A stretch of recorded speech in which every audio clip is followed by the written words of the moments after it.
Magandang araw sa inyong mga kasabong. Sa video na to, pag-uusapan natin kung paano natin maiiwasan na makontaminate ang ilalim ng tipi ng ating mga panabong na manok.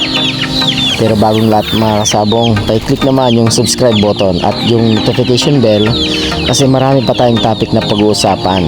Yung makakatulong lalong-lalo na sa ating mga baguhang magmamanok. Kagaya ko na backyard breeder. Ngayon, balik tayo sa topic. Dati ang tipi ng mga manok ko, gaya nito na merong hapunan, siguro mga 8 to 10 inches yan. Ganyan naman talaga ang tipi na nakasanayan natin mga magmamanok. Merong hapunan. Sa tagal kong nagmamanok, lagi kong nakikita na may nakatambak na ipot sa harap ng tipi na nasa tapat ng hapunan. Kaya araw-araw kailangan nating linisin yan para hindi maapakan ng ating mga nakataling manok panabong at hindi makontaminate ang loob ng tipi. Kung makikita mo kapag hindi natin nalinisan araw-araw yan, napakaraming ipot at lalo na pag umuulan, nagiging putik siya at nadadala sa loob ng manok ang putik na ipot.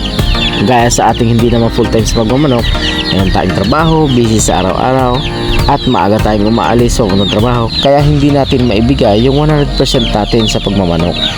Kaya nakakaligtaan nating linisan yan araw-araw. At napansin ko sa iba kong mga manok, nagkakaroon na sila ng tibak.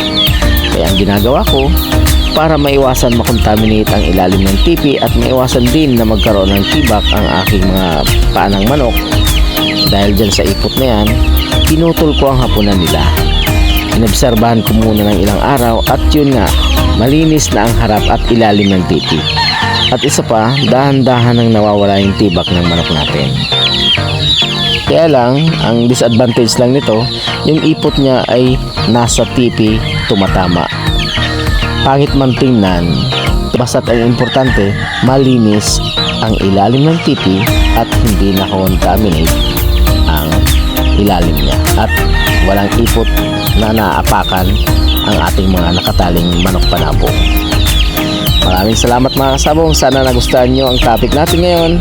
At kung hindi ka pa nakapag-subscribe, please naman, click naman ang subscribe button sa baba at pati na rin yung notification bell. Maraming salamat!